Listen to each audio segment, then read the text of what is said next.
Hi friends.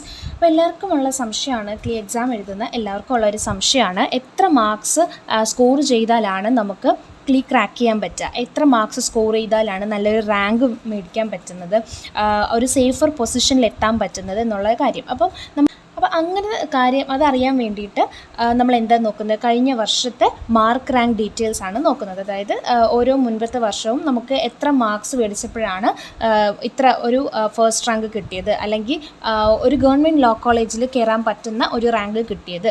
അപ്പോൾ അങ്ങനെയുള്ള കാര്യം നമ്മൾ നോക്കുന്നത് കഴിഞ്ഞ വർഷത്തെ മുൻ വർഷത്തെ മാർക്ക് റാങ്ക് ഡീറ്റെയിൽസ് നോക്കിയിട്ടാണ്. അപ്പോൾ അതുപോലെ തന്നെ ഈ വീഡിയോയിൽ നമ്മൾ കഴിഞ്ഞ വർഷത്തെ ക്ലീ 2023 മാർക്ക് റാങ്ക് ഡീറ്റെയിൽസ് ആണ് നോക്കുന്നത്. അതായത് എത്ര മാർക്ക് കിട്ടിയപ്പോഴാണ് ഫസ്റ്റ് റാങ്ക് കിട്ടിയത്, എത്ര മാർക്ക് കിട്ടിയപ്പോഴാണ് ഒരു സേഫർ പൊസിഷൻ, ഒരു സേഫർ റാങ്ക് കിട്ടിയത് എന്നുള്ള കാര്യമൊക്കെയാണ് നോക്കുന്നത്. അപ്പോൾ നമ്മൾ ക്ലീ 2022 മാർക്ക് റാങ്ക് ഡീറ്റെയിൽസ് നോക്കിയിട്ടുണ്ട്.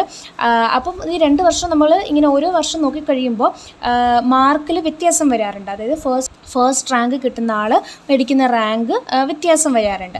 അതിൻ്റെയൊക്കെ കാര്യം എന്ന് പറഞ്ഞാൽ എക്സാമിൻ്റെ ഡിഫിക്കൽട്ടി ലെവലും എത്ര പേരാണ് എക്സാം എഴുതുന്നത് എന്നീ കാര്യങ്ങളൊക്കെ അനുസരിച്ചിരിക്കും ഈ മാർക്ക് റാങ്കിന് ഓരോ വർഷത്തെയും റാങ്കും മാർക്കും തമ്മിലുള്ള വ്യത്യാസം വരുന്നത്.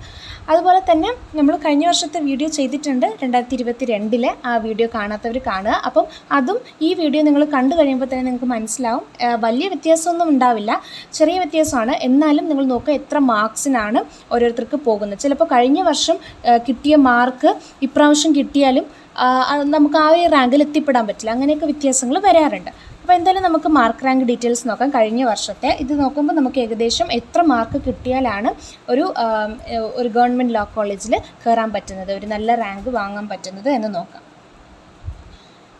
അപ്പോൾ ആദ്യം 5 ഇയർ LLBയുടെ നോക്കാം, അതിനുശേഷം 3 ഇയർ LLBയുടെ. ആദ്യം 5 ഇയർ LLBയുടെ കഴിഞ്ഞ വർഷത്തെ മാർക്ക് റാങ്ക് ഡീറ്റെയിൽസ്, അതായത് ഫസ്റ്റ് റാങ്ക് കിട്ടിയയാൾക്ക് എത്ര കിട്ടി. ഫസ്റ്റ് റാങ്ക് കിട്ടിയയാൾക്ക് 436 മാർക്കാണ് കിട്ടിയിരിക്കുന്നത്. ഈ പോയിൻ്റൊക്കെ വരുന്നത് എനിക്ക് തോന്നുന്നത് ഇതൊരു കമ്പ്യൂട്ടർ ബേസ്ഡ് ടെസ്റ്റാണ്. അപ്പോൾ നമുക്ക് ടൈമൊക്കെ അതിനകത്ത് നോക്കാറുണ്ട്. അപ്പോൾ ഈ നമ്മൾ നേരത്തെ തന്നെ വീഡിയോയിൽ പറഞ്ഞിട്ടുണ്ട്, ഈക്വൽ, അതായത് 2 പേർക്ക് ഒരേ മാർക്ക് വരുന്നുണ്ടെങ്കിൽ ആ ടൈ ബ്രേക്കറായിട്ട് 3 ക്രൈറ്റീരിയാസ് പറയുന്നുണ്ട്.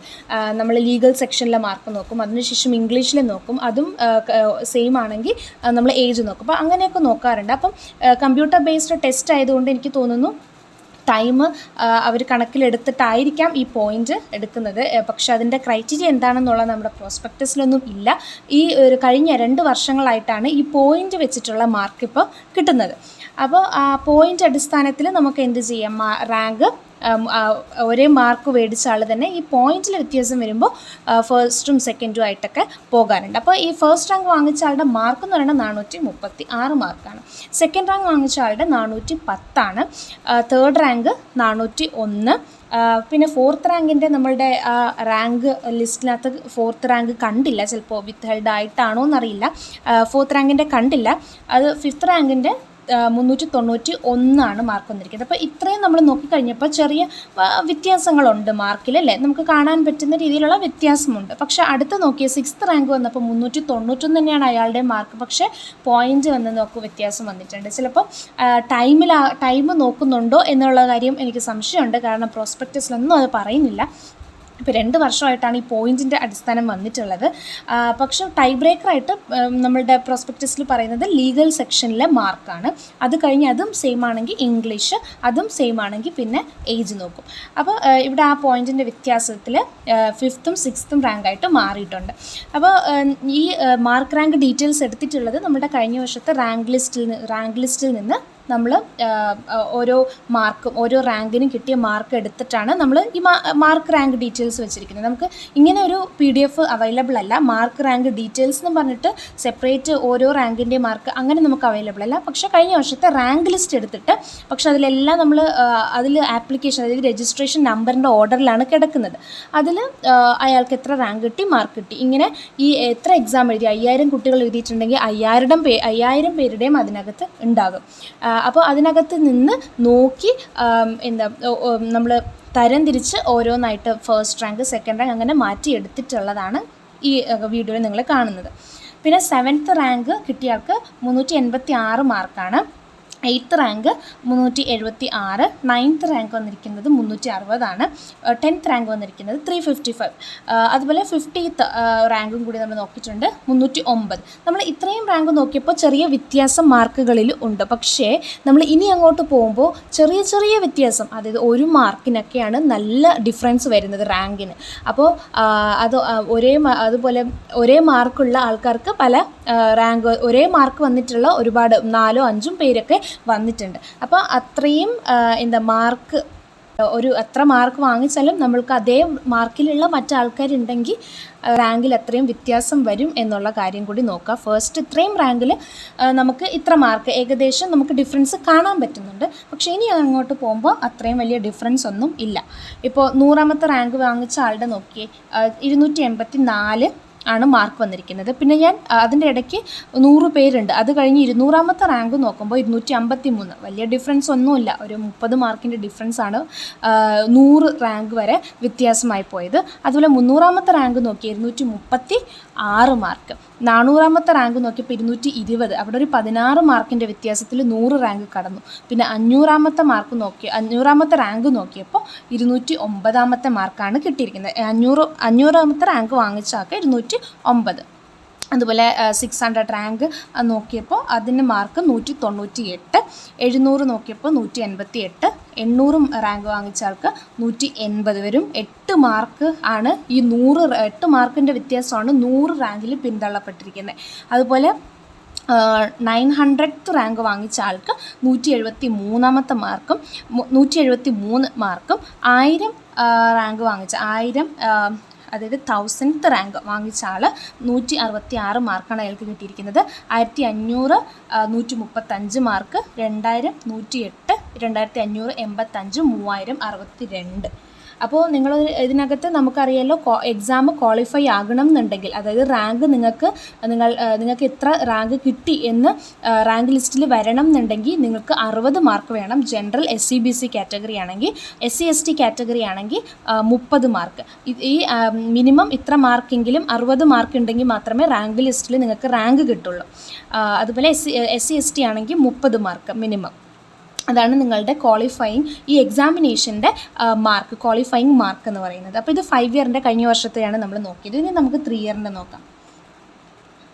3 ഇയറിന് താരതമ്യേന കുറച്ച് പേരാണ് എക്സാം എഴുതുന്നത്. എന്നാലും അതിൽ നമുക്ക് റാങ്കിൻ്റെ വ്യത്യാസം കാണാൻ പറ്റുന്നുണ്ട്. ഫസ്റ്റ് റാങ്ക് വാങ്ങിച്ചാൾക്ക് 444 മാർക്ക് കിട്ടിയിരിക്കുന്നത്. Second rank 449, third rank 417, fourth rank 412, fifth rank 407, sixth rank 402, seventh 402. നോക്കിയാൽ 6th 7th ഒരേ മാർക്കാണ് വന്നിരിക്കുന്നത്. അതുപോലെ 8th റാങ്ക് 394, 9th 393, 10th 382. അപ്പോൾ ഇതാണ് 3 ഇയറിൻ്റെ. ഇനി നമുക്ക് കുറച്ചും കൂടി അങ്ങോട്ട് നോക്കാം. 50ാമത്തെ റാങ്ക് 50th റാങ്ക് കിട്ടിയിരിക്കുന്ന ആൾക്ക് 309 മാർക്ക്. 100ാമത്തെ റാങ്ക് കിട്ടിയാൾക്ക് 278 മാർക്ക്. 200ാമത്തെ റാങ്ക് കിട്ടിയാൾക്ക് 250, 300 ആകുമ്പോൾ 231 മാർക്ക്. 400 217, 500 203, 700 184, 800 173. അതുപോലെ 900th റാങ്ക് കിട്ടിയാൾക്ക് 164, 1000th റാങ്ക് വന്ന ആൾ 155, 1500th റാങ്ക് വന്ന ആൾക്ക് 118, 2000 റാങ്ക് കിട്ടിയാൾക്ക് 83. അപ്പോൾ ഇതിനിടയ്ക്ക് ഒരുപാട് റാങ്ക് ഉണ്ട്. അപ്പോൾ ഇതിൽ നമുക്ക് എല്ലാം കൂടെ നോക്കാൻ പറ്റില്ല. അതുകൊണ്ടാണ് ഏറ്റവും ഇതായിട്ടുള്ള ഓരോ 100th റാങ്ക് 100 റാങ്ക്സ് ൻ്റെ വ്യത്യാസത്തിൽ എത്ര മാർക്കാണ് വ്യത്യാസം വന്നിരിക്കുന്നത് എന്നുള്ളത്. അപ്പോൾ നിങ്ങൾക്ക് ഇതിനകത്തൊരു സേഫർ മാർക്ക് എന്ന് പറയുന്നത്, ഇപ്പോൾ 5 ഇയർ ആയാലും 3 ഇയർ ആയാലും 5 ഇയറിന് ഏകദേശം നിങ്ങൾക്കൊരു 300 റാങ്കൊക്കെ, അതായത് മാർക്ക് അപ്പോൾ വരുമ്പോഴും ഒരു 250ക്ക് എബവ് മാർക്ക് നിങ്ങൾ സ്കോർ ചെയ്ത് കഴിഞ്ഞാൽ ഏകദേശം സേഫർ പൊസിഷനാണ്. 300ന് എബവ് ആണെങ്കിൽ നിങ്ങൾക്ക് ഉറപ്പായിട്ടും കിട്ടും.